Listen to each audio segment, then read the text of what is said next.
BNP chairperson Begum Khaleda জিয়াকে অভ্যর্থনা জানাতে ঢল নামে সাধারণ মানুষের।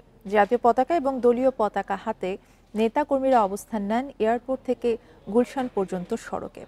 স্লোগানে স্লোগানে মুখর হয়ে ওঠে গোটা এলাকা, বিরাজ করে উৎসবের আমেজ।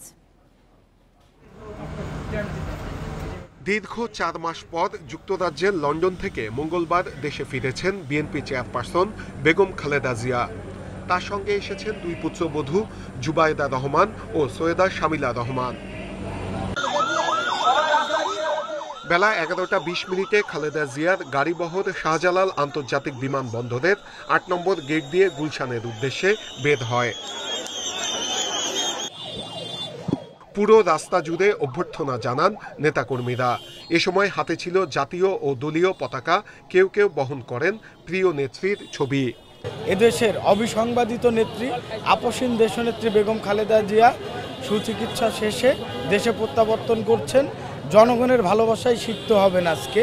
খালেদা জিয়াকে এক নজর দেখার তীব্র আকাঙ্ক্ষা থেকে সড়কে মানুষের ঢল।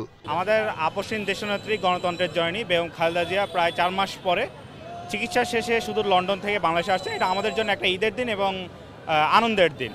আজকের দিনটা আমাদের জন্য অত্যন্ত আনন্দের। গুলশান পর্যন্ত পৌঁছাতে 2.5 ঘন্টা সময় লাগে। এক পর্যায়ে রুট পরিবর্তন করে নেভি হেডকোয়ার্টারের পাশের সড়ক দিয়ে গুলশানে চলে যায় গাড়িবহর। বিএনপি নেতারা বলছেন, বিগত 16 বছরের স্বৈরশাসনে সবচেয়ে বেশি নির্যাতিত হয়েছেন খালেদা জিয়া। চিকিৎসা শেষে সুস্থভাবে দেশে এসেছেন, এতেই খুশি নেতাকর্মীরা। সকল গণতান্ত্রিককামী মানুষের কাছে এটি আনন্দের বিষয় এবং আশ্বস্তের বিষয় যে আমরা সকলে মিলে আল্লাহ রাব্বুল আলামিনের কাছে শুকরিয়া আদায় করছি। আল্লাহ রাব্বুল আলামিন আমাদের নেত্রীকে সুস্থ করে আসার তৌফিক দান করেছেন। এটি নির্যাতিত ছিলেন, অত্যাচারিত ছিলেন, মিথ্যা মামলার সাজাপ্রাপ্ত হয়ে গ্রেপ্তার ছিলেন। তিনি অসুস্থ অবস্থায় দেশের বাইরে গিয়েছেন, চিকিৎসা নিয়ে আজকে দেশে আসছেন। আগামীতে দলীয় চেয়ারপারসনের দিক নির্দেশনা অনুযায়ী চলার প্রত্যয় জানান নেতাকর্মীরা।